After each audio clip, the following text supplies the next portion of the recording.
Élèves de la première année collège, parcours international, bonjour. On a parlé dans les séances précédentes de l'érosion. Aussi, c'est les produits de l'érosion, ils ont subi le phénomène du transport.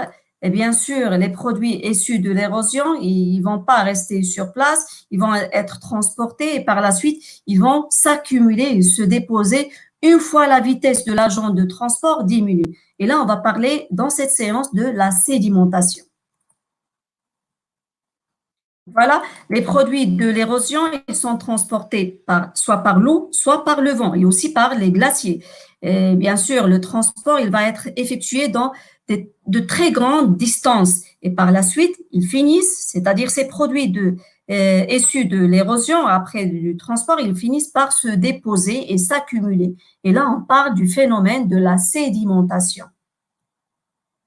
Donc, comment se déposent les produits de l'érosion et quels sont les différents bassins sédimentaires? Donc, on va commencer par la première question, comment se déposent les produits de l'érosion?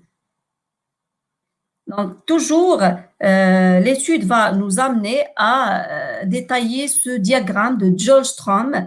Une fois la vitesse de l'agent du transport, il va diminuer, les particules, ils finissent par se sédimenter suivant leur taille. Et si, par exemple, je choisis, par exemple, une particule, par exemple, sable, de taille de 0,2 millimètres, pour que ce sable-là se sédimente, il lui faut une vitesse de l'eau qui est très très faible, à peu près 2 centimètres par seconde. Et si je parle par exemple d'un gravier de taille de 10 centimètres de 10 millimètres, pardon, pour que ce gravier se sédimente, il lui faut une vitesse de l'eau qui est très très, bien sûr, qui est très faible pour que ce gravier se sédimente. Alors que pour ce gravier, pour qu'il il subit le phénomène du transport, il lui faut une vitesse de l'eau qui est très très élevée, à peu près vers 100 centimètres par seconde.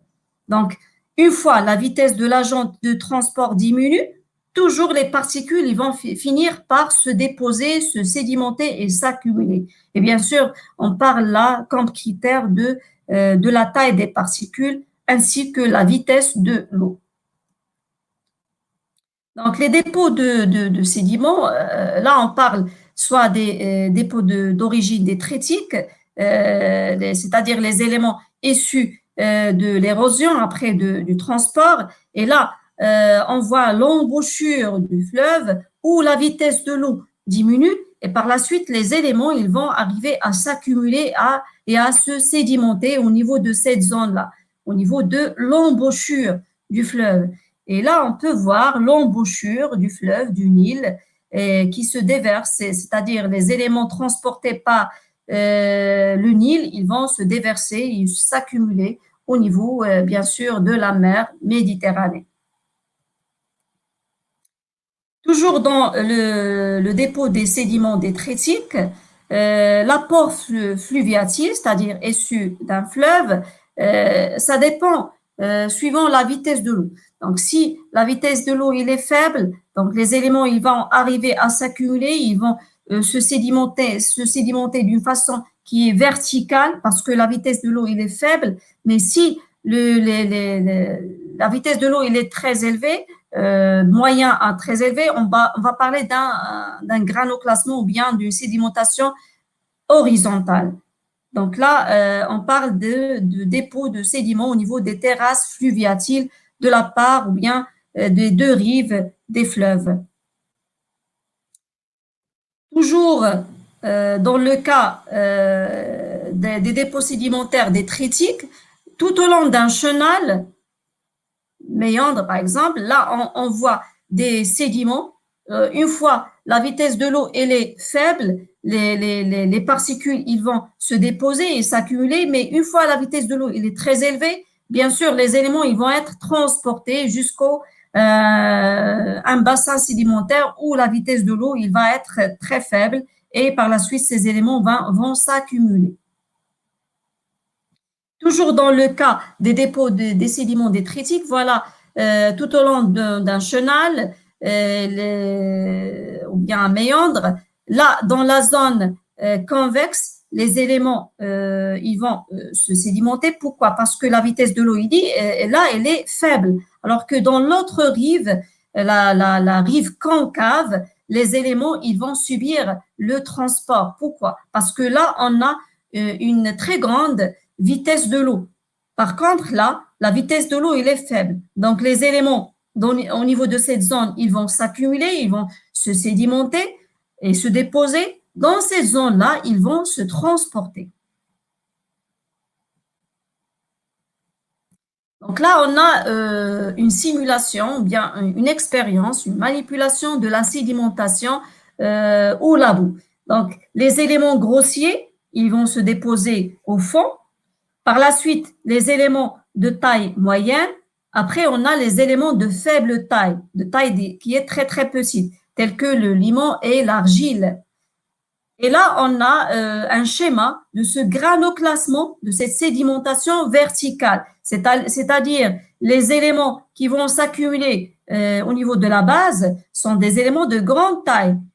Puisqu'on remonte jusqu'à la surface, qu'est-ce qu'on voit? Des éléments de taille moyenne vers des éléments de faible taille. Et là, on parle d'un granoclassement vertical, d'un ordre décroissant, c'est-à-dire des éléments de grande taille vers des éléments de faible taille ou bien de petite taille. Et là, lorsque la vitesse de l'eau est moyenne à grande, on parle d'un granoclassement horizontal. Là, les éléments grossiers, ils vont rester à peu près sur place, à côté de la roche-mère, tout au long d'une rivière. Qu'est-ce qu'on peut trouver vers l'aval? Des éléments de faible taille. Il arrive à être transporté et par la suite, ces éléments, ils vont s'accumuler une fois la vitesse de l'eau diminue. Et là, on parle d'un granoclassement horizontal des sédiments. Et bien sûr, de l'amont vers l'aval, qu'est-ce qu'on peut trouver? Une fois la vitesse de l'eau diminue, les éléments vont s'accumuler, mais la majorité des éléments, ils vont subir le phénomène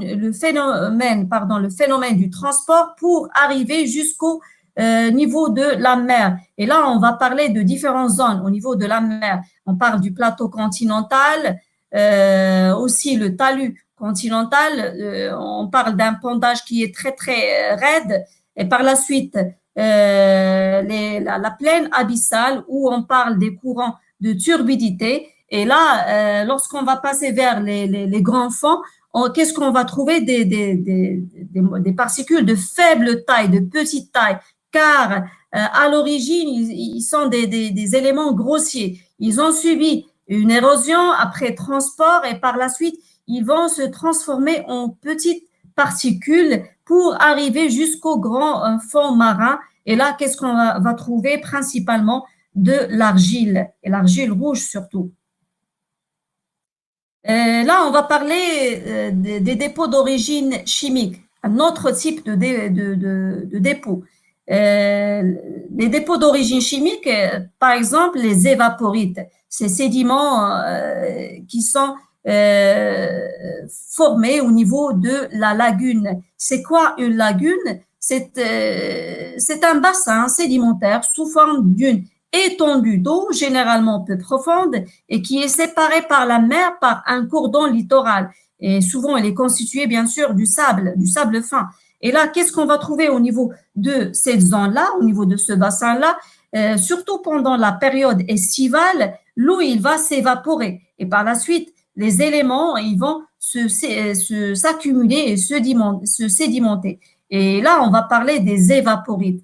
Cette image-là, il va présenter aussi un apport, bien ces dépôts d'origine chimique dans cette zone-là. Il y a une connexion avec de l'eau douce et aussi avec de l'eau salée. Et une fois l'eau s'évapore, surtout pendant la saison sèche, par exemple pendant l'été, et par la suite, il y a précipitation, il y a accumulation de ces éléments. Principalement, ces éléments sont des sédiments sous forme de sels, des sels minéraux tels que les sels, les NaCl, les carbonates de calcium, etc. Et aussi, il ne faut pas oublier le gypse. Donc, tous ces éléments-là sont nommés les évaporites, qu'on peut les extraire à partir des lagunes, ces étendues d'eau qui sont toujours juste à côté, la majorité des cas, juste à côté de la mer. Toujours dans le cadre des dépôts d'origine chimique, cette fois-ci, on va parler des sédimentations calcaires. Donc, les calcaires sont des roches sédimentaires, tout comme les grès et les gypses, et qui sont facilement solubles dans l'eau. Donc, là, il y a précipitation des carbonates, il y a des particules calcaires qui vont s'accumuler, qui vont arriver surtout au niveau de la mer, ils vont s'accumuler pour former des roches calcaires. Voilà une autre forme de sédimentation calcaire. Et là, on parle des décorations. On nomme aussi les stalagmites et les stalactites. Ce sont le plus souvent composés de calcaire. Ils peuvent prendre ces formes-là, des stalactites et des stalagmites. Donc, ce sont des sédimentations calcaires. Et bien sûr, d'origine chimique. Un autre type de dépôt, cette fois-ci, c'est d'origine biochimique. Donc, certains êtres vivants marins, on parle ici des planctons, comme les foramifères, les diatomées, les radiolaires, ils utilisent le calcaire et silice qui est dissous dans l'eau de mer pour former des testes, des squelettes où ils vont s'abriter. Et après leur mort, ces testes s'accumulent et se sédimentent, formant de la boue calcaire constituée principalement les grands fonds marins. Donc voilà pour cette séance. Portez-vous bien et à la prochaine. Merci.